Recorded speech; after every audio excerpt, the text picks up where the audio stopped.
how's it going? Well, I'm your teacher today, so no worries. Welcome to the season finale. Today we are crossing the equator to explore a massive island, continent, Australia. Also pronounced as Australia. Not not Australia, but in original terms it starts with an O.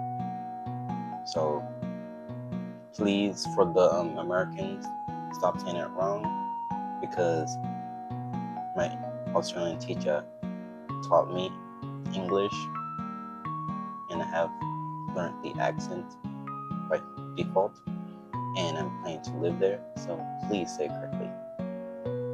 Anyway, but for this history, I think I'm going to have to say it both ways, wrong and correctly, wrong in the correct way, because I can't keep looking at the script and looking at the camera. It's not a script, it's actually my lesson plan. Okay. Anyway, surrounded by the Indian and Pacific Oceans, Australia's history is a mind-blowing story of extreme isolation, agent survival, and a sudden dramatic clash with the British Empire. We are going to look at everything from the world's oldest living traditions to outback gold rushes and see how this unique land transformed into a tech and green energy superpower. Right now, in 2026, let's finish strong. Before we talk about modern Australia, we have to talk about its first people. I can't say that word. Australians is after it. But anyway, the Aboriginal and Torres, whoever, Strats, Islanders, peoples have lived on this land for over 65,000 years. That means they represent the oldest continuous living culture on planet Earth, long before the Egyptian pyramids or the Roman Empire. They were thriving. Here they didn't build brick cities. Instead, they had a deep spiritual connection to the land called the Dream Time. It should be called Dreamland. That would have been a lot better instead of saying the Dream Time. But let's continue. This was a complex system of history, law, and survival passed down through generations using beautiful rock art, storytelling, and songs. They managed the harsh Australian landscape perfectly for tens of thousands of years in complete isolation from the rest of the world. The convict colony and the frontier, 1788, 1901. But everything changed in 1770 when a British explorer named Captain James Cook mapped the East Coast and claimed it for the Great Britain back in England. Prisons were completely overflowing, so the British government came up with a wild plan. They decided to turn this remote, uncharted continent into a giant outdoor prison colony. On January 26, 1788, the first fleet of British ships arrived in what is now Sydney, carrying hundreds of convicts. This began the colonial era. Tragically, just like the colonial history we covered in Korea and China and Japan, the arrival of the British was devastating for the, can't say that word, I don't know how to say that one, population who faced frontier wars and European diseases that wiped out entire communities. For decades, Australia was mostly known as a place for criminals and sheep farming. But in 1851, everything exploded. Gold was discovered. The Australians' gold rushes brought hundreds of thousands of free immigrants rushing in from China, Europe, and America, all hoping to strike it rich.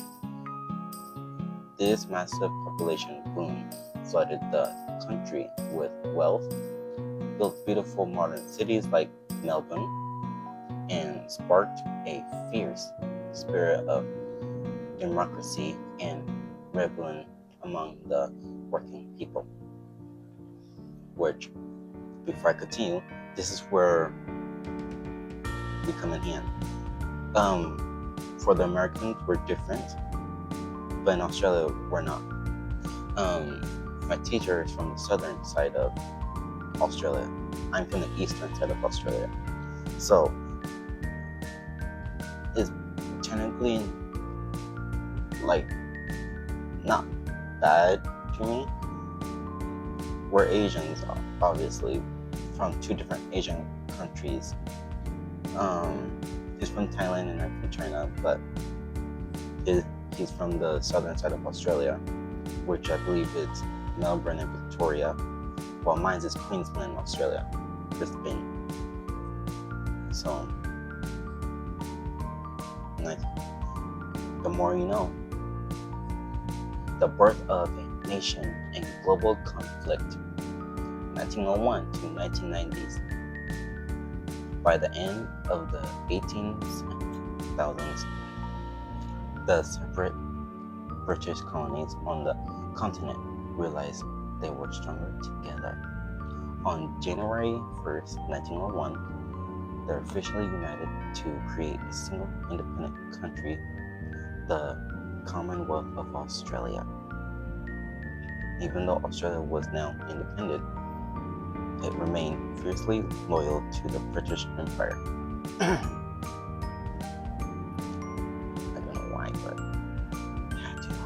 I was not born in that year, so I have to say. When World War I, aka WW1, broke out, young Australian soldiers known as Anzacs.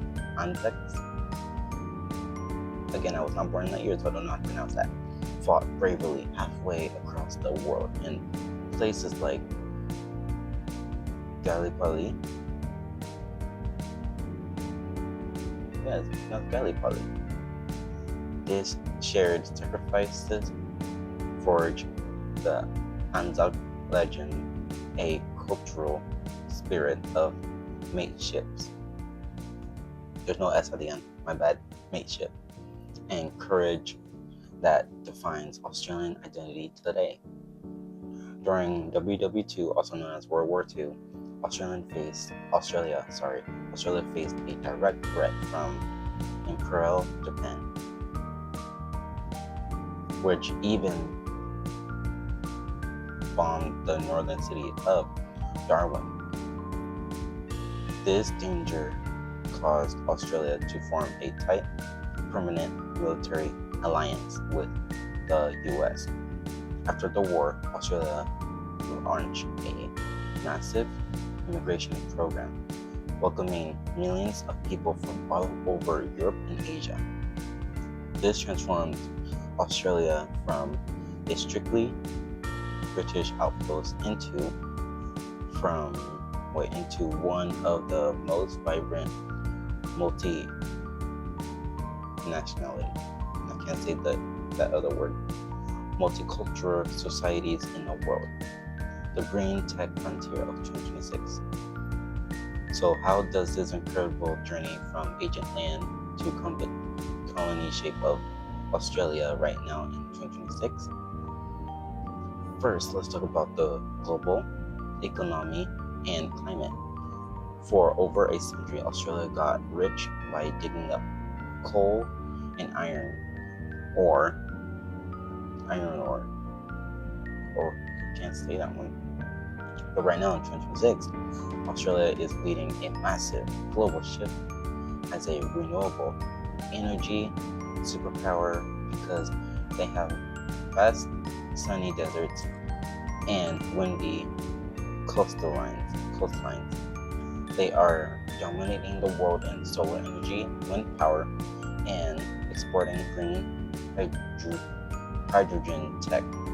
Furthermore, Australia holds the world's largest reserves of critical, minerals like lithium. I think that's how it's pronounced, lithium, which are obviously vital in 2026 for making electric vehicles, batteries, and smartphones. Second, history is driving social healing in 2026. Australia is deeply focused on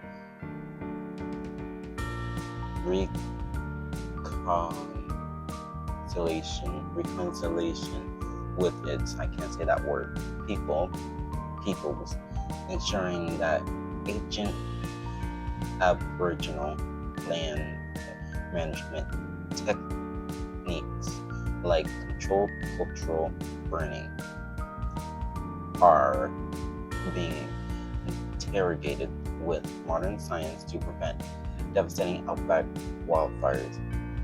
Finally, let's look at global safety in 2026.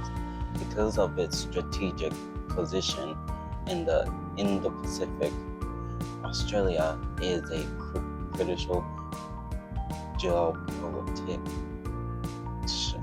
Can't say that word either. Still can't say it. Player through alliance like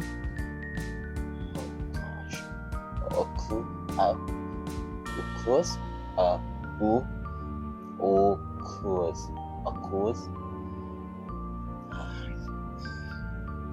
I will figure out how to say that.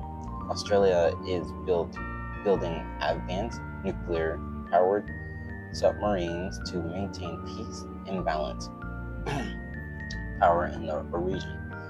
Alongside the US, Japan, and the Philippines, Australia's frontier history has evolved into a shield for modern global stability. And that is the epic story of Australia, from the 65,000-year-old dreamland traditions and the convict ships of Sydney to the high-tech green energy powerhouse of 2026. Wow, what a journey. Over these episodes, we have seen how empires rose and fell, how language evolved, and how history directly built the world we live in today. Thank you all so much for watching, or being the best students a teacher could ask for. And if you guys want me to do another season of teaching history, just comment. It's only just going to be for June, so throughout June all the Saturdays going to be all released like this. So I'm saying this because this is the last episode, so the first one, second one, third one you'll see before this. But yeah, thank you for watching. Leave a like, comment, subscribe for more. Just thank you for being my best students, for listening. I'm sorry if I don't have like pictures behind me and stuff, because I sometimes get bored of editing videos. And I'm sorry for not looking at the camera the most, because I was looking at my lesson plan while reading this. My lesson plan is the only stuff that has the stuff on it for me to say it. So I'm sorry I couldn't make eye contact that much throughout the whole season. But yeah. Thank you for listening. Thank you for everything.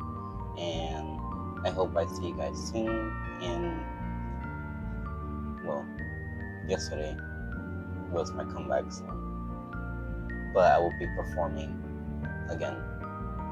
Don't worry.